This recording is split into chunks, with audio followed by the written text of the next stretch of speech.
Cake कापण्याचा कार्यक्रम या ठिकाणी संपन्न झालेला आहे। पुन्हा एकदा या ठिकाणी आपल्या समस्त कामराजनगरमधील रहिवाशांच्या वतीनं मी त्यांना उत्तम आयुष्य, आरोग्य, ऐश्वर लाभो आणि त्यांची आध्यात्मिक घाटकोपर कामराजनगरमध्ये आपल्यासोबत नगरसेवक आज या ठिकाणी त्यांचा आज या ठिकाणी वाढदिवस होत आहे। त्याचप्रमाणे उद्या दसरा मेळावा आहे, आपण काय शुभेच्छा द्या।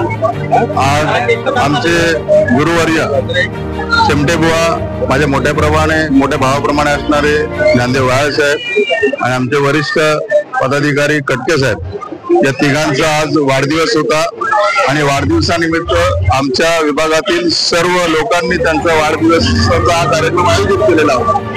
तर तिघांच्या मेहनतीमुळे आणि तिघांच्या सहकार्यामुळे या ठिकाणी मंदिर असेल, भक्तिभावाचा वेगवेगळे संप्रदायाचे लोक असेल किंवा आपला SRA प्रकल्प असेल, कामराजनगरच्या औषध उपचाराचा प्रश्न असेल, या सर्व गोष्टींना सहकार्य करणारे हे लोक आहेत आणि यांच्यामुळेच मी आणि यांच्यावर असलेल्या सर्व सहकार्यामुळे सोसायटीचा अध्यक्ष झालो, नगरसेवक झालो आणि आज एवढा मोठा जो प्रकल्प आला त्या सर्व प्रकल्पाचे हे सर्व आमची मंडळी ही बॅकबोन आहे।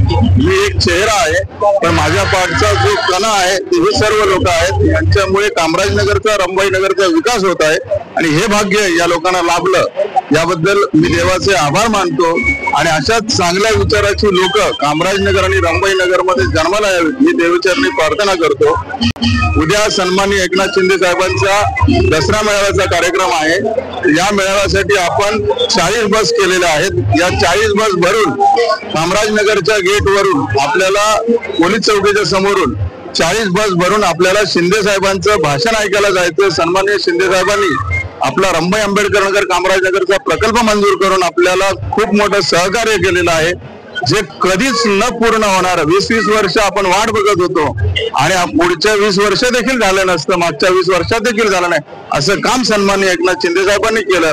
त्यामुळे त्यांना आपल्याला आपलं समर्थन दाखवण्यासाठी, त्यांच्या पाठी आपण उभे आहोत हे दाखवण्यासाठी आपल्याला उद्या जास्तीत जास्त संख्येने जायचंय। तर मी सर्वांना कामराजनगर आणि रंभाई नगर मधील सर्व लोकांना विनंती करतो की उद्या बरोबर 2 वाजता कामराजनगरच्या गेटवर आपण यावं। आपल्या 40 बस मध्ये बसून आपण सर्वांनी जाऊ, शिंदे साहेबांचं भाषण ऐकू आणि शिंदे साहेबांचं भाषण पूर्ण झाल्यानंतर त्या ठिकाणी आपण पुन्हा नेऊन आपल्याला कामराजनगर मध्ये आपल्या बसेस सोडतील। जय हिंद, जय महाराष्ट्र, जय भीम, अंबे माते की जय।